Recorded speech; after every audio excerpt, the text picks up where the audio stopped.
At my father's funeral, I could think about only one thing: that no one could stop us from opening the attic now. For 20 years he had forbidden us from going up there.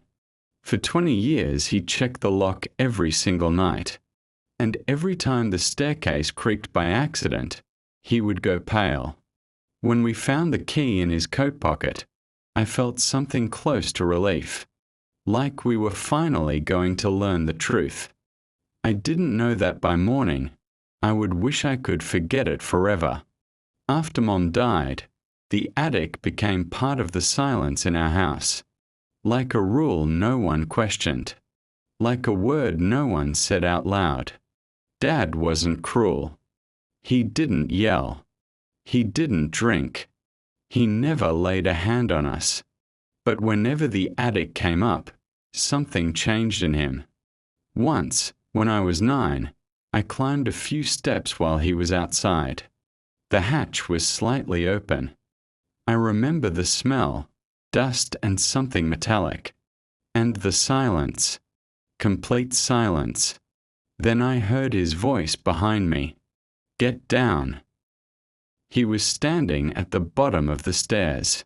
He wasn't angry, but there was something in his eyes worse than anger. Fear. Not for himself. For me. After Mom's accident, he stopped sleeping. At least, that's what it felt like. We'd hear him walking at night. Sometimes in the hallway. Sometimes above us. He installed new locks. Reinforced the windows. Put in a security system no one else on our street had. One of the neighbors joked once, "Who are you expecting?" The FBI. Dad didn't smile. He just said, "Better to be ready." At the time, it felt excessive. Now it feels like preparation.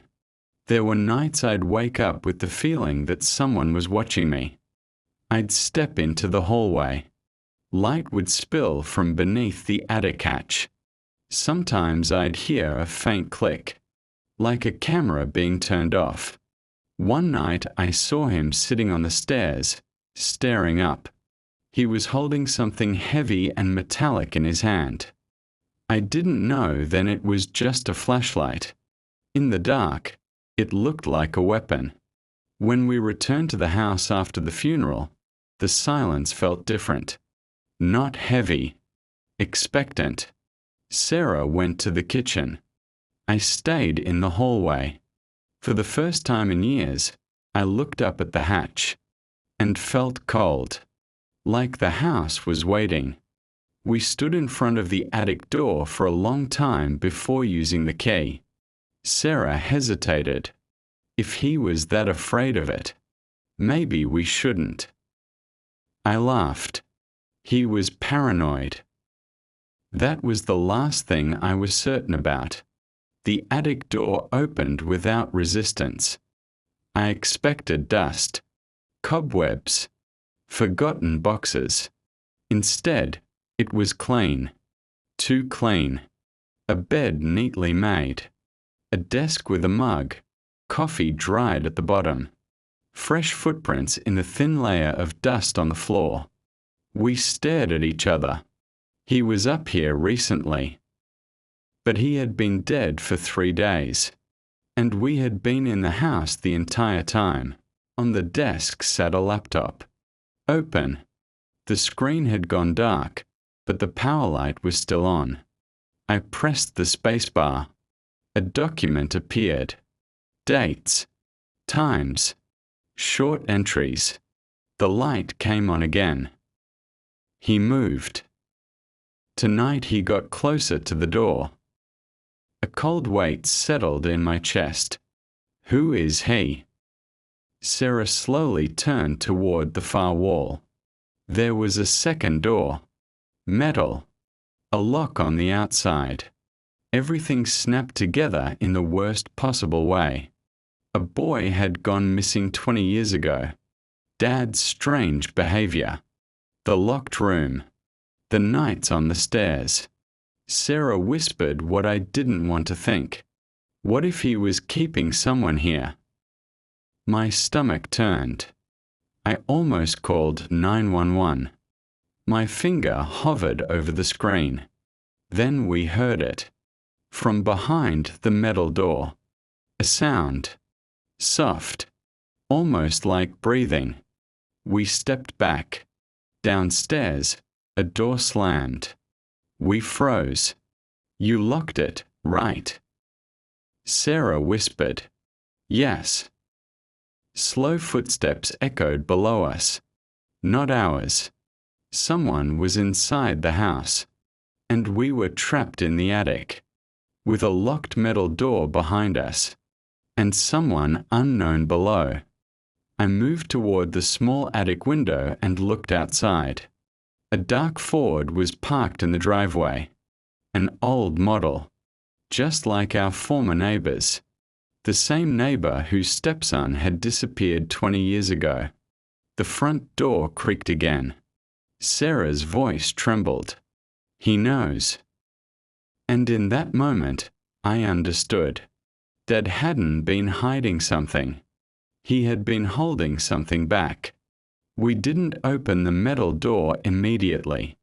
Instead, I went back to the laptop. There was a folder labeled Backup.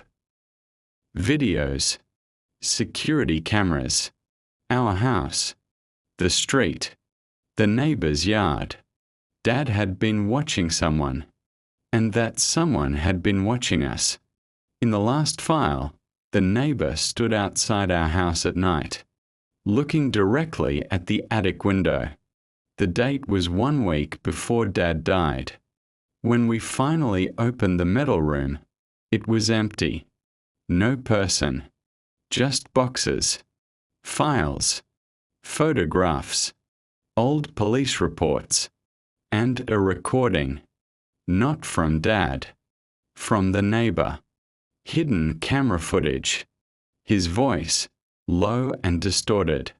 He saw me. Your old man saw everything.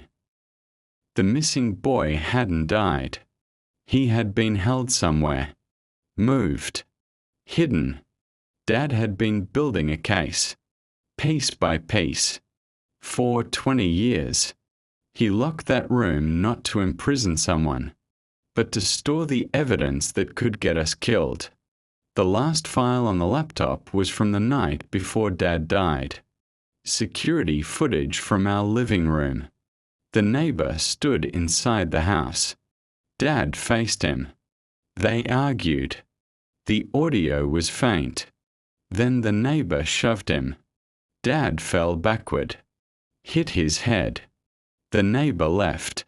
The coroner had ruled it a heart attack. That was only part of the truth. When we handed everything to the police, they arrested him 2 days later. He had come back that night to destroy the evidence. He didn't know Dad had made copies.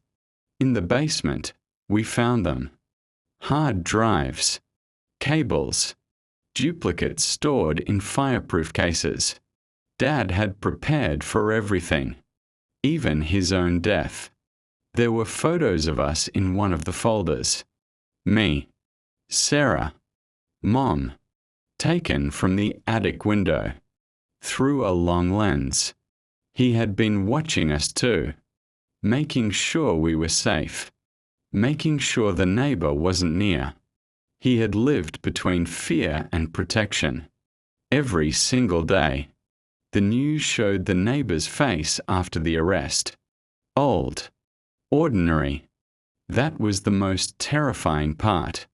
He looked like anyone. Sarah turned off the television. Dad knew. Yes. And he was alone. That was the first time I felt pride instead of suspicion, and grief instead of anger. Before selling the house, I spent one last night there alone. No lights. No television. Just silence. For the first time in 20 years, I didn't hear footsteps above me. The attic was quiet. The house was no longer tense. It was empty. For 20 years, I thought my father was hiding something terrible. I was wrong. He was hiding us from the man who had been living across the street the entire time.